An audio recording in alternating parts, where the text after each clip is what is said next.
औज़ुबिल्लाहिमिनश्शैतानिर्रजीम बिस्मिल्लाहिर्रहमानिर्रहीम। अज़ीज़ दोस्तों, उम्मीद है कि आप सब खैरियत से होंगे। मैं हूं इंजीनियर मोहम्मद यूसुफ और आप सब देख रहे हैं माइनिंग इनसाइट यूट्यूब चैनल।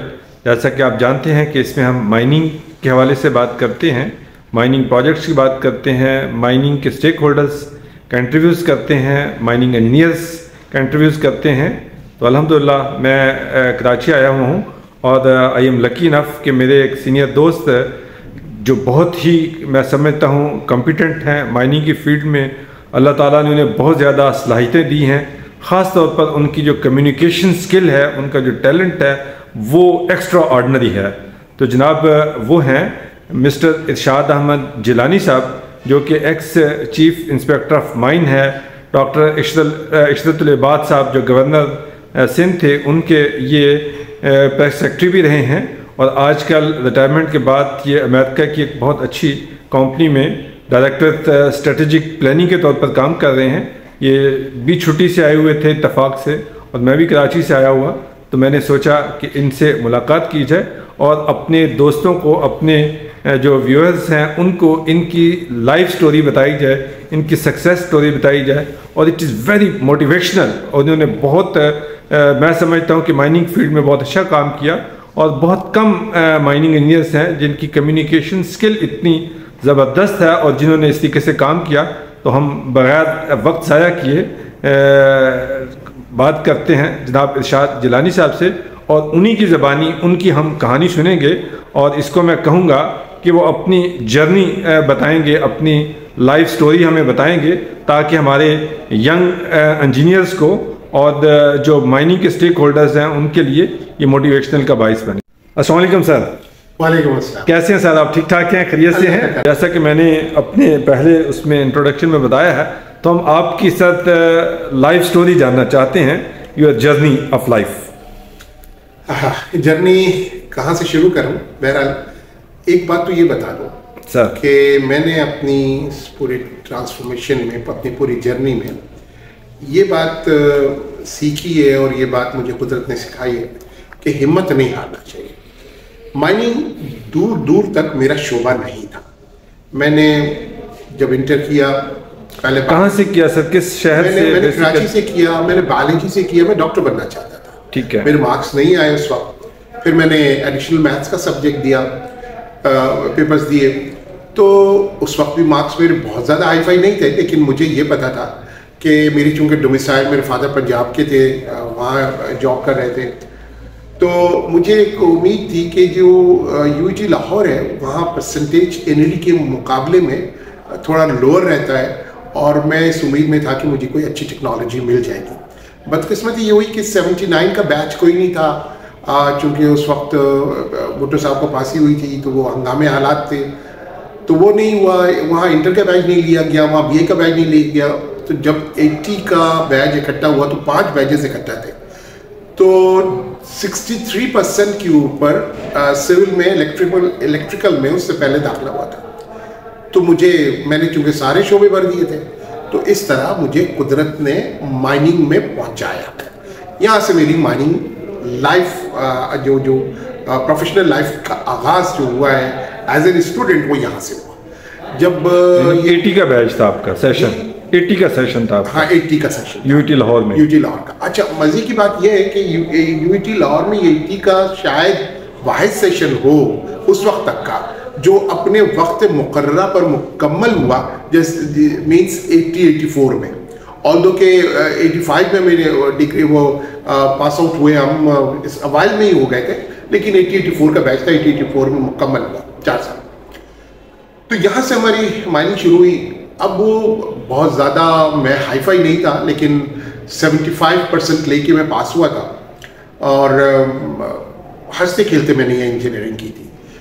मेरा एक दोस्त, वैसे सारे ही दोस्त थे, लेकिन एक दोस्त ने मेरे साथ बहुत, जिसको कहते हैं उसका बहुत सपोर्ट रहा, और वो हमारे क्लास का टॉपर था, डॉक्टर इश्तियाक। और ये बात भी बताता चलूँ कि 80 का बैच जो निकला था माइनिंग का, ये सुपर बैच था। इस बैच से निकला हुआ हर लड़का तकरीबन 95% लड़के जो हैं वो, उन्होंने बहुत अच्छा एक्सेल किया, बहुत अच्छी जगह चले गए, अपने आप को मनवाया। तकरीबन सब के सभी अपने आप को मनवाने में किसी न किसी तौर पर कामयाब हुए। गवर्नमेंट जॉब में चले गए, जिन्होंने प्राइवेट किया उन्होंने भी बहुत अच्छा किया। ये बैच बड़ा गोल्डन बैच था। कितने सेशन फेलो थे आपके बैच में? आपके बैच में कितने लोग थे? हमारे 37 स्टूडेंट्स थे। अच्छा, 37 स्टूडेंट्स थे या 40 के करीब थे, लेकिन सबने माशाल्लाह बहुत अच्छा परफॉर्म किया। तो यहाँ से शुरू हुआ। जब मैं पास आउट हुआ तो एक सीमेंट इंडस्ट्री में मैंने काम शुरू किया। उस सीमेंट इंडस्ट्री में काम कर ही रहा था कि गवर्नमेंट में इंडक्शन हो गई। गवर्नमेंट में इंडक्शन हो गई तो माइनिंग इंस्पेक्टरेट ऑफ माइंस मेरे हिस्से में आए। लेकिन मैं कभी भी अपने कामों से, माइनिंग के कामों से बहुत ज़्यादा सीरियस नहीं था। मैं ग्रेजुअली मुझे इसमें इंटरेस्ट पैदा होने लग गया। इंटरेस्ट हुआ जब मैं गया तो मेरे अंदर एक और क्वालिटी अल्लाह ने दी थी, अल्लाह का करम था कि मैं जब यूटी लाहौर में था तो मैंने पूरे पाकिस्तान से डिबेट में प्राइज़ उठाए। गवर्नमेंट कॉलेज लाहौर हो, किनेट कॉलेज हो, या रिसालपुर में पीएफ कॉलेज था, Karachi university, Punjab university, you just name it. Her university में हर जगह कुल पाकिस्तानी मुकाबला जो था इसका मुबाइसे का, उसमें मैं प्राइज़ लेता रहा, इंग्लिश उर्दू बोथ। तो इसने मुझे बहुत कॉन्फिडेंस दिया।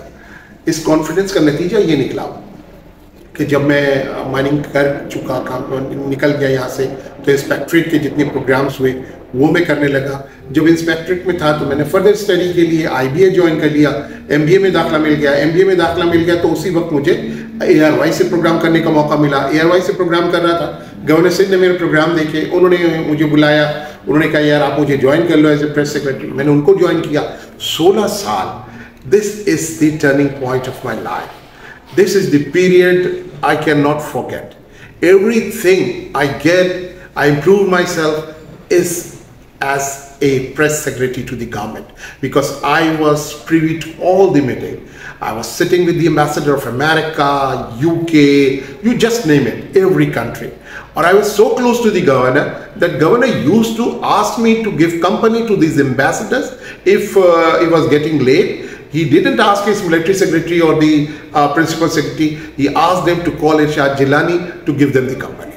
This is the blessings. So that gave me a lot of confidence. उसके बाद मैंने सारे जो प्रोग्राम्स होते थे प्रेसिडेंट्स के, अर्दगान आए, दूसरे आए, I used to conduct those program and every time I was doing everything ex tempo. मैंने कभी लिख के नहीं किया। परवेज मुशर्रफ साहब का प्रोग्राम किया, he came on to the podium and he said कि I have heard lot many conduction but the way this gentleman has spoken, he has spoken from his heart. तो ये सारा अल्लाह ताला ने मुझे दिया। तो ये वक्त गुजरा, फिर मैं 5 years वापस आया अपने डिपार्टमेंट में। तो आप डेपुटेशन पे चले गए थे या यहाँ से छुट्टी ले ली थी? डेपुटेशन। अच्छा।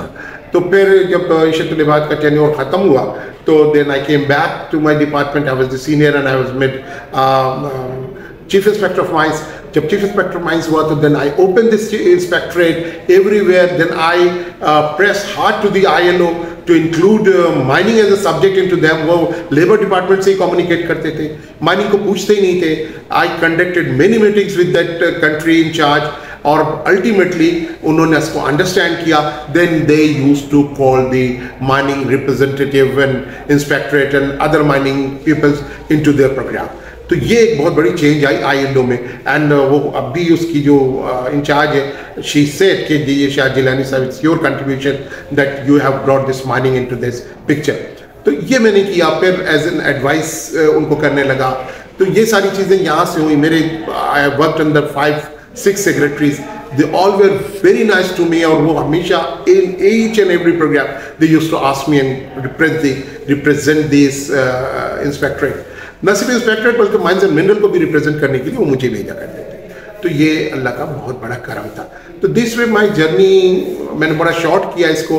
इसमें बड़े अप्स एंड डाउन्स आए हैं। इन जो छोटी छोटी चीज़ें मैं आपको बोलना चाहता हूँ, हिम्मत कभी नहीं हारें, स्ट्रगल करते रहें, अपने आप को एलिवेट करते रहें, बढ़ते रहें। आजकल you have the YouTube, you have lot many chances to earn, to learn. तो ये दोनों काम आप करें।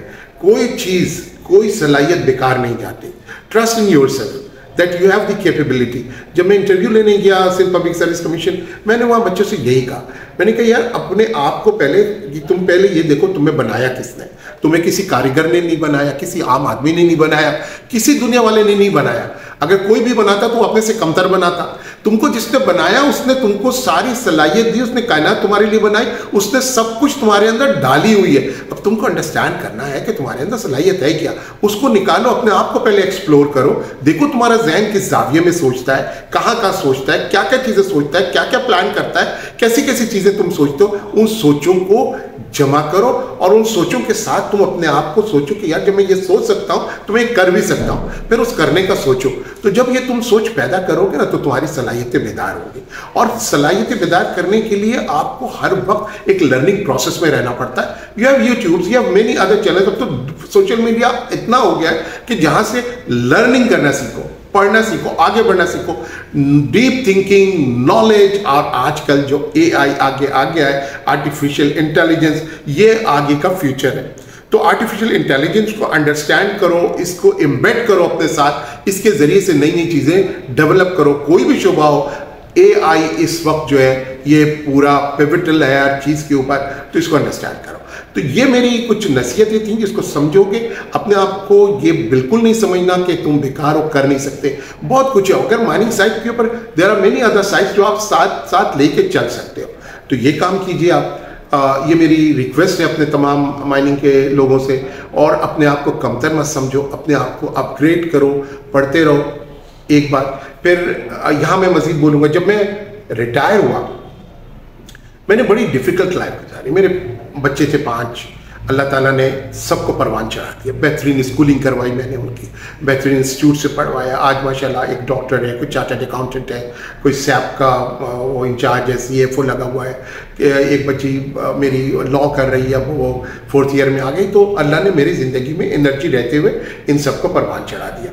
ये अल्लाह की बहुत बड़ा करम मेहरबानी रब्बुल इज़्ज़त की, और इसने मुझे बहुत हिम्मत और ताकत दी है। अब जब मैं रिटायर हो चुका था और मैं बस घर में अपना वक्त गुजारने की सोच रहा था, उस वक्त अल्लाह ताला ने आसमान से एक मेरे लिए बहुत बड़ा एक मेरेकल, एक तोहफा उतार दिया। वो ये किया कि अमेरिकन एक फर्म ने, जिसके साथ मेरे कुछ दोस्त मुंसलिक थे, उन्होंने जब मेरी सलाहियतों का, मेरी चीज़ों का उनको बताया, मेरी नेटवर्किंग का बताया, और किस तरह से अमेरिकन एम्बेसडर से, दूसरे लोगों से मेरी सलाम अलैक दोस्तियाँ, चीज़ें हैं, इंटरेक्शंस हैं, दुनिया के दीगर लोगों से इंटरेक्शंस हैं, इन चीज़ों का जब उनको पता लगा तो he called me and he asked me to join him. मैंने उनको ज्वाइन किया। बहुत बड़ी कंपनी है, मल्टी मिलियन कंपनी है, and I am working in second और third cadre with him, with the boss. Boss is always interacting with me, और बहुत सारी चीज़ों पे मशवरे देना, करना, और बहुत सारी चीज़ों पे उनकी तरफ से लिबर्टी है कि ये काम करना है, तो उन चीज़ों के लिए मैं वो काम कर रहा हूँ। इट्स वंडरफुल ऑर्गेनाइजेशन, बेहतरीन है, काम करने का बहुत मौका है, और फुल लिबर्टी है एंड ट्रस्ट है बॉस का। और बॉस खुद इतना मेहनती आदमी है, इतना मैंने अपने लाइफ में बहुत कम ऐसे लोग देखे। विद इन 5 years ही transform himself from nowhere to everywhere. तो ये उनकी ट्रांसफॉर्मेशन है। I am learning from him. He is only 50, 45, 50, I don't know, I didn't ask his age, but very young, very energetic, और every time he's thinking and coming up with new ideas। तो उन ideas पे फिर हमें आगे बढ़ना पड़ता है, काम करना पड़ता है। तो इस वक्त जो मैं काम कर रहा हूँ, एक हमारे 9 सब्सिडरीज हैं, तो एक सब्सिडरी हमारी स्पोर्ट्स की है। स्पोर्ट्स में हम क्रिकेट की वहाँ टीम हमने 2 बनाई हुई है। पाकिस्तान से 16 लोगों को वहाँ हमने सेटल करवाया हुआ है, सब देख रहे हैं। पाकिस्तान की PSL की 7th टीम के लिए हमने अपनी कंसेंट दी हुई है। We are working on them on that also. हम यहाँ क्रिकेट को फ़रोग़ देने के लिए हाई परफॉर्मेंस वो बनाना चाह रहे हैं, लैब बनाना चाह रहे हैं। ये सारा कुछ अभी हमारे उस पर टाइमलाइन के ऊपर है, विच वी आर डूइंग। तो इस तरह, और इन्वायरमेंट के ऊपर हमारा बहुत बड़ा काम है। -2 डिग्री हमारी कंपनी है, उसको भी देख रहा हूँ सस्टेनेबिलिटी के हवाले से। दीगर इन्वेस्टमेंट अपॉर्चुनिटीज़ की तरफ भी हम जा रहे हैं। तो ये एक ट्रस्ट है मेरे बॉस का, और बहुत बड़ा ट्रस्ट। और ट्रस्ट ने मुझे नई हिम्मत, नई ताकत, नई एनर्जी दी है। तो मैं कभी सोचता हूँ कि अल्लाह ताला ने मुझे इतना क्यों नवाजा, मेरे समझ नहीं आता। मैं कोई इतना पायस बंदा नहीं, इतना बावजू नहीं, कोई तस्बीह नहीं, कोई नमाज अपने टाइम पर ज़रूर पढ़ लेता हूँ, लेकिन कैसी नमाज पढ़ता हूँ मैं ही जानता हूँ। कितना उस पर अल्लाह का ख्याल होता है और कितने दुनियादारी का होता है वो मैं जानता हूँ। लेकिन तमाम चीज़ों के बावजूद तो नवाज रहा है। तो इसलिए अल्लाह किस वक्त आपको कहाँ कैसे नवाजता है और सारा ज़िंदगी नवाजता है। तो ये अल्लाह के ऊपर ट्रस्ट बिल्ड करने की कोशिश करें, अल्लाह ये बिल्ड करवा दे तो इंशाअल्लाह ताला मैं समझता हूँ कि नाकाम नहीं होंगे अपने लाइफ में, शिकवा नहीं रहेगा ज़िंदगी से। And I will request you कि जो मैंने आपको नसीहत की है अपने आप को कमतर नहीं समझो, क्योंकि अल्लाह ने तुम्हें बनाया, बंदे ने नहीं बनाया।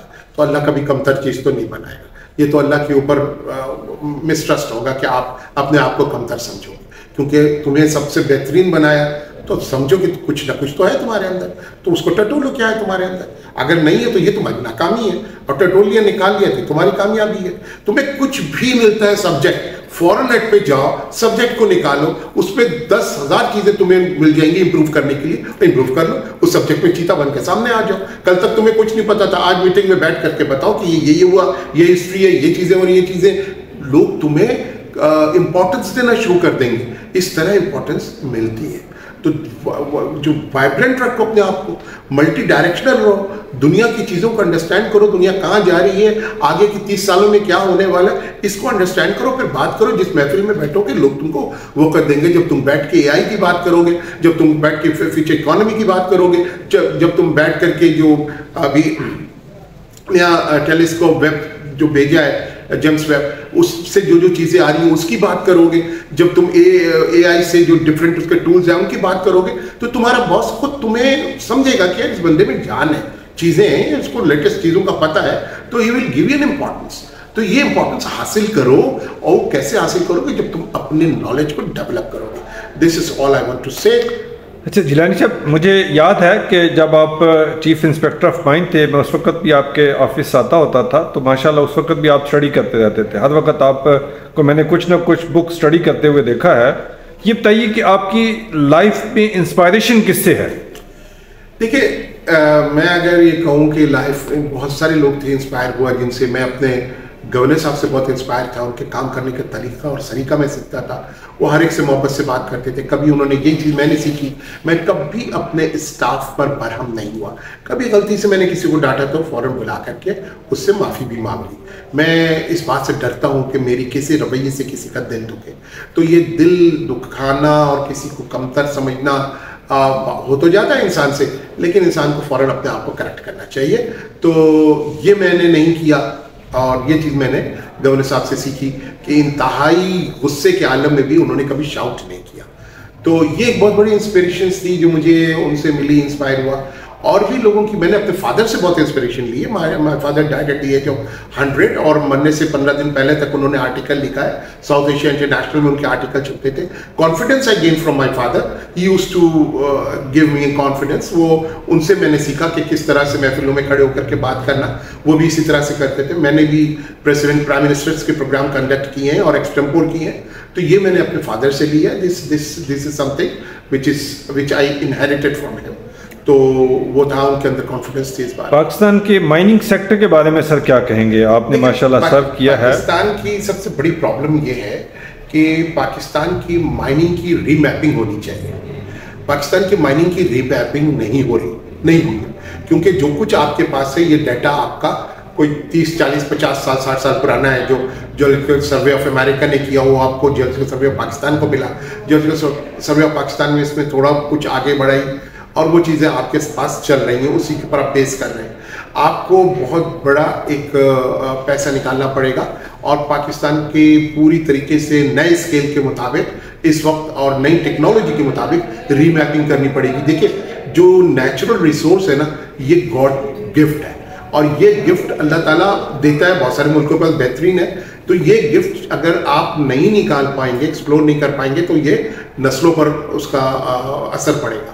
तो आप उसको रीमैपिंग करें, निकालें, बताएं कि ये मिनरल्स है। फिर मिनरल्स को मैं बोलना नहीं चाहता ये बात, लेकिन बड़ी अफसोस की बात होती है कि इन्वेस्टर्स आते हैं, इन्वेस्टर्स के साथ जो तरीक़ेकार जो रवैया अडॉप्ट किया जाता है वो बहुत बुरा होता है, जिसकी वजह से इन्वेस्टर चले जाते हैं, भाग जाते हैं। फिर जो लोग आते हैं वो उनको इतना नो हाउ नहीं होता, फिर उनको चीज़ों को वैल्यू ऐड करके जो उसकी इंपॉर्टेंस को डेवलप करके उससे बेहतर कमाया जा सकता वो नहीं हो सकता। तो मिनरल वेस्टेजेस बहुत है हमारे यहाँ, और रीमैपिंग ना होने की वजह से अभी तक बहुत सारी चीज़ें एक्सप्लोर नहीं हो सकी, और जो है उनकी एक सही मकदार भी हमारे सामने नहीं है, क्योंकि पुराने वक्तों की हुई है, तो बहुत सारी चीज़ें अभी भी एम्बेडेड है, छुपी हुई नहीं होनी। तो माइनिंग सेक्टर को अगर ये समझ ले कि दुनिया के बहुत सारे ममालिक जो हैं, जो आज इस मुकाम पे पहुँचे हैं, वो अपनी माइनिंग के ज़रिए पहुँचे, तो हम भी माइनिंग के ज़रिए पहुँच सकते हैं, subject to the condition we give serious importance into this mining sector. Mining sector is very healthy sector, आप बहुत कुछ कर सकते। फॉर एग्जाम्पल मैं आपको बताता हूँ, ग्रेनाइट है, इतना बड़ा जखीरा ग्रेनाइट का आपके पास मौजूद है सिंध के अंदर, थर में जो है ना, थर में जो है। अब इस ग्रेनाइट को प्रॉपरली मैपिंग करके, इसकी जगह जगह की सैम्पलिंग करके, उसको कन्वर्ट करके टैगों में, उसको फिर आप इंटरनेशनल ग्रेनाइट के साथ कंपेयर करके इसकी क्वालिटी को, चीज़ों को, ये सब चीज़ आप किसी फॉरेन कंपनी से करवाएं, ताकि ट्रस्ट बिल्ड हो दूसरे मुल्कों का, क्योंकि आपके ऊपर ट्रस्ट लूज कर चुके हैं लोग, तो वो ट्रस्ट बिल्ड करवाएं। उसके बाद इसको शोकेस करें आप कि ये है हमारे पास वैरायटी, ये है इसकी कॉम्पोजिशन, ये है हमारे पास ग्रेनाइट। तो ग्रेनाइट पे तो कन्वर्ट हुई है दुनिया। अब ग्रेनाइट चूंकि महंगा लोगों को मिलता है, तो उन्होंने उसका ऑल्टरनेट तैयार कर लिया।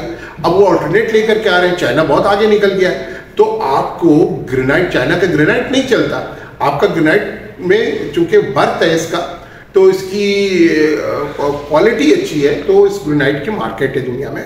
तो उसके लिए ज़रूरी है कि आप इसको एसेट समझें पहले, और एसेट समझ करके फिर इसकी उसी तरीके से रीमैपिंग करें, इसकी सैम्पलिंग करें, इसकी ग्रेडिंग करें, और उसको लेके आए, शोकेसिंग करें, इसकी मार्केटिंग करें, आपको बहुत बड़ा ज़र मुबादला मिलेगा। तो एक छोटी सी मैं बात कर रहा हूँ, इस तरह बहुत सारे आपको और मिनरल्स यहाँ मिल रहे हैं, सिंध में ही मिल रहे हैं। अच्छा सर, सॉरी, सिंध के अंदर कौन कौन से मिनरल्स हैं? अमूमन लोगों का ये ख्याल है कि मिनरल्स ज़्यादातर या बलूचिस्तान में है या KPK में है, तो सिंध के मिनरल्स कौन कौन से? सिंध में फिर मैं आपको रीमैपिंग की बात करूँगा। सिंध में जो मिनरल्स ऑलरेडी, ये आपको मिनरल मैप पर नज़र आ रहा होगा, सिंध में जिस किस्म का मिनरल है, उसमें आप यहाँ कोयला ही देखते हैं, थर आप देख लें या लाखड़ा देख लें, सबसे ज़्यादा जो इन्वेस्टमेंट हुई है या जो अर्निंग हुई है वो कोयले से हुई है। अब कोयला आहिस्ते आहिस्ते जो है ना, वो डिमिनिश होता चला जाएगा, क्योंकि जैसे जैसे इन्वायरमेंट के ऊपर लोगों की कंसर्न बढ़ेगी, मुल्कों की कंसर्न बढ़ेगी, आपको कोयले से पीछे हटना पड़ेगा। ठीक है, तो कोयले को आप नहीं कर सकते, उसके ऊपर डिपेंड नहीं कर सकते आगे के 10-15 सालों में। तो you have to leave that, you have to convert yourself into some other means. तो आपके पास फिर लाइमस्टोन्स है, जिससे आप सीमेंट बना रहे होते हैं, सिलिका सैंड है। तो जब आप इसको दोबारा, बेंटोनाइट है या डोलोमाइट है, लेकिन कितना है, कितनी इसको इंडस्ट्रियलाइजेशन के लिए किस हद तक वो मौजू है, ये तमाम चीज़ों के लिए साइंटिफिक रिसर्च एंड स्टडी बहुत ज़रूरी है। अब वो नहीं हो पा रही, इसलिए कि जो हमारी पॉलिटिकल अप्रोचेस हैं वो सीरियस नहीं है, वो समझ नहीं पा रहे, और जो हमारे इंजीनियर्स हैं, टेक्निकल लोग, वो समझा नहीं पा रहे। तो ये गैप है कम्युनिकेशन का। तो या तो आप समझाएंगे कैसे? समझाएंगे आप इंटरनेशनल डाटा के साथ। आप बताएंगे कि किस मुल्क ने उन चीज़ों के साथ कितनी तरक्की की है, क्या बेनिफिट मिला है, कितने अरसे में बेनिफिट मिला है, इसका टर्न अराउंड पीरियड क्या है, ये सब चीज़ आपको बतानी होगी, तब वो कन्विंस होगा। तो जब वो कन्विंस होगा तो पॉलिटिकल उसमें उसको वो प्रायोरिटी देगा। जब प्रायोरिटी मिलेगी तो कुछ होगा, इस तरह तो कुछ नहीं हो सकता। किसी ने लीज ले लिया, अपने तौर पे थोड़ा बहुत निकाल लिए, इधर बेच दिया, उधर बेच दिया, अपना वो जितना लगा रहा है उससे दुगना कमा लिया, दैट्स ऑल। कंट्री को उसके GDP में उसका इफेक्ट क्या आ रहा है ये कोई नहीं देख रहा, और आ भी रहा नहीं आ रहा ये भी नहीं देख रहा। तो इसलिए बहुत ज़रूरी है भाई, इसको रीमैपिंग करो साइंटिफिक वे में, क्योंकि ये आपका एसेट है, ये नस्लों का एसेट है। आपको खुद भरोसा हो तो आप आगे बढ़ोगे, भरोसा ही नहीं है तो फिर आप जब आपका टेक्नोक्रेट कन्विंस नहीं होता, ब्यूरोक्रेट को नहीं कर सकता। ब्यूरोक्रेट की अपनी इजारादारी है, वो कन्विंस होता भी नहीं इतनी जल्दी, क्योंकि अगर वो आपसे कन्विंस हो गया तो उसकी इजारादारी खत्म होती है, उसने आपको। तो ये जो एक लड़ाई है टेक्नोक्रेसी की, ब्यूरोक्रेसी की, पॉलिटिशियन की, इसने हमारे मुल्क को बहुत बड़ा नुकसान पहुंचाया है। अगर हम ये तीनों जो पिलर्स हैं जिसके जरिए काम पॉलिसी बनती है और पॉलिसी एग्जीक्यूट होती है, अगर ये तीनों थोड़ा सा अपने अंदर मुल्क का दर्द पैदा करें और पॉजिटिव थिंकिंग दें और सोचें, तो बहुत कुछ हम कर सकते हैं। कि क्यों इंडिया निकलता है इतना? क्योंकि इंडिया का टेक्नोक्रेट और ब्यूरोक्रेट वो है जिस पर इंडिया ने कॉम्प्रोमाइज नहीं किया। जब इंडिया ने कॉम्प्रोमाइज नहीं किया टेक्नोक्रेसी पे और ब्यूरोक्रेसी पे, तो उनका टेक्नोक्रेट और उनका bureaucrat highly patriot to the country है। तो कंट्री के लिए जब सोचता है तो वो दोनों का दोनों इक्वेशन पर आ जाते हैं। जब इक्वेशन पे आते हैं तो चीजें सामने नजर आती हैं। अब वो कंट्री के लिए नहीं सोचता क्योंकि मेरिटोरियस नहीं है, जब मेरिट ही नहीं है वो अपने कमाई के लिए सोचता है, अपने मफादात सामने आ जाते हैं, तो फिर सारी चीजें दरी की दरी रह जाती हैं। तो ये बहुत जरूरी है हमारे यहाँ, इसका बहुत बड़ा फुकदान है जिसकी वजह से हमारे यहाँ हर सेक्टर पे लॉसेस है। अच्छा सर, आप अब तो अल्हम्दुलिल्लाह लकीली कि हुकूमत ने भी इस पर सोचना शुरू कर दिया है और एक स्पेशल इन्वेस्टमेंट फैसिलिटेशन काउंसिल भी बना दी है और 4 सेक्टर आइडेंटिफाई किए हैं कि इस रोड मैप पे चल के हमारा मुल्क हम इकोनॉमिकल बेहतर हो सकते हैं, तो उनमें से एक माइनिंग भी है। तो आप क्या कहते हैं कि ये CFIC जो काम कर रही है, it is in right direction? इससे कुछ माइनिंग पे हमारी इंप्रूवमेंट आएगी, फर्क पड़ेगा? ये इतना बड़ा डर था, ये इतना बड़ा गैप था जिसको रियलाइज किया गया कि पाकिस्तान की ये 70 साल तबाही की बुनियाद जो है रेड टेपिज्म है, ब्यूरोक्रेसी और टेक्नोक्रेसी की लड़ाई है। तो इस वजह से ये पॉलिटिशियन की ब्यूरोक्रेसी और टेक्नोक्रेसी का ना बनना है, किसी चीज पे मुत्तफिक नहीं होना है, जिसकी वजह से पाकिस्तान आगे बढ़ नहीं पा रहा है या मफादात की जंग, तो पाकिस्तान नहीं बढ़ा। अब उन्होंने इस बात को रियलाइज किया कि यार ये है मेन कंसर्न, तो इस कंसर्न को दूर करने के लिए उन्होंने सबसे पहले ब्यूरोक्रेसी के पार्ट को कम करने के लिए ये ऊपर एक बॉडी बना दी, जिसके पीछे ऑब्वियस सी बात है डंडा है, जो वो देख रहे हैं और उन्होंने फाइल आगे बढ़ानी है, एक जगह रोकनी नहीं, एक टेबल के ऊपर 10-10 दिन 20-20 दिन फाइल पड़ी रही, ये नहीं हो सकता, इसी ने तबाह किया। तो इन चीज़ों को फीलिंग हुई है ना, तो फीलिंग हुई है, तो लेकिन ये तो एक फीलिंग है जिसकी वजह से ये इन कामों को आपके ग्रास रूट लेवल पे आना चाहिए, मिजाज का हिस्सा बनना चाहिए। तो इसके मिजाज के हिस्से बनने के लिए अकाउंटेबिलिटी परफेक्ट होनी चाहिए, अकाउंटेबिलिटी के लिए लॉज अब कितने इंपॉर्टेंट होने चाहिए। कहीं क्यों कोई भी सरकारी ओहदेदार अपने टेबल पर फाइल रख के क्यों बैठेगा? जिस दिन फाइल आया उस दिन उस फाइल को निकाले, अगर उसमें सलाहियत नहीं है चेंज करें। तो ये उसी वक्त होगा भाई जब मेरिटोरियस आप लोगों को लेके, अब भाई ठीक है ले लिया आपने ना, नहीं निकाल सकते, चलो इन्हीं के अंदर कंपटीशन करवाएं, इन्हीं के अंदर बेस्ट निकालें, इनका तरीका निकार अडॉप्ट करें कि भाई इनकी परफॉर्मेंस रिपोर्ट्स आती रहे, इनका हर 3 महीने 6 महीने के बाद कोई एक कंडक्ट करें सलाहियतों को देखने के हवाले से, उसके बाद उनके परफॉर्मेंस के ऊपर उनको लाए, उस हिसाब से उनको जगह दी। मुल्क का मसला है ना, मुल्क को आगे लेके जाना है, छोड़ तो नहीं सकते इस तरह से। तो अब जब आगे लेके जाना है, लोग आएंगे, जब भी आपके पास अच्छे लोग आएंगे अच्छा रिजल्ट मिलेगा, आउट ऑफ बॉक्स सोल्यूशन होगा। अच्छे लोग नहीं आएंगे तो ये क्रीप करता रहेगा। तो ये जो आपने इदारा बनाया FCIC, वो इसी थिंकिंग के तहत बनाया गया। अल्टीमेटली थिंकिंग समझ आई लोगों के कि पाकिस्तान के ये क्रीप करने की बुनियादी वजह क्या है, तो इसको फास्ट ट्रैक पे डालने के लिए ये इदारा बना। और मैं समझता हूँ कि ये इदारा बहुत अच्छा परफॉर्म कर सकता है, करेगा, करना चाहिए इसको, क्योंकि इसके बाद अब और कुछ रह नहीं जाता। तो इस इदारे को ख़त्म नहीं होना चाहिए, इस इदारे को हर हुकूमत में इस इदारे को सपोर्ट मिलना चाहिए और इस इदारे को सुपर रहना चाहिए और इस इदारे के पास इतनी ताकत होनी चाहिए कि ये हर आने वाले इन्वेस्टर को जो बड़ा इन्वेस्टमेंट लेके आ रहा है उसको पूरा ताउन, पूरा सपोर्ट दे, उसको एहसास हो कि यार मैं राइट पोजीशन पे, राइट जगह पर आया हूँ, मेरे पैसों की भी वैल्यू है, मेरी ज़ात की भी वैल्यू है और मुझे इज्जत भी मिल रही है और मेरा काम भी हो रहा है। तो आप देखें कि जो पीरियड हमने लॉस किया है, जितना वक्त हमने गंवाया है, वी कैन ओवरकम दैट, कर सकते हैं। बहुत शुक्रिया सर, बहुत शुक्रिया, आपने बहुत अच्छी बातें की हैं और मुझे उम्मीद है कि हमारे नाज़रीन को इससे बहुत फ़ायदा होगा, हमारे यंग इंजीनियर्स को भी इससे बहुत ज़्यादा मोटिवेशंस होंगी। तो बहुत शुक्रिया once again sir, I am grateful, thank you sir.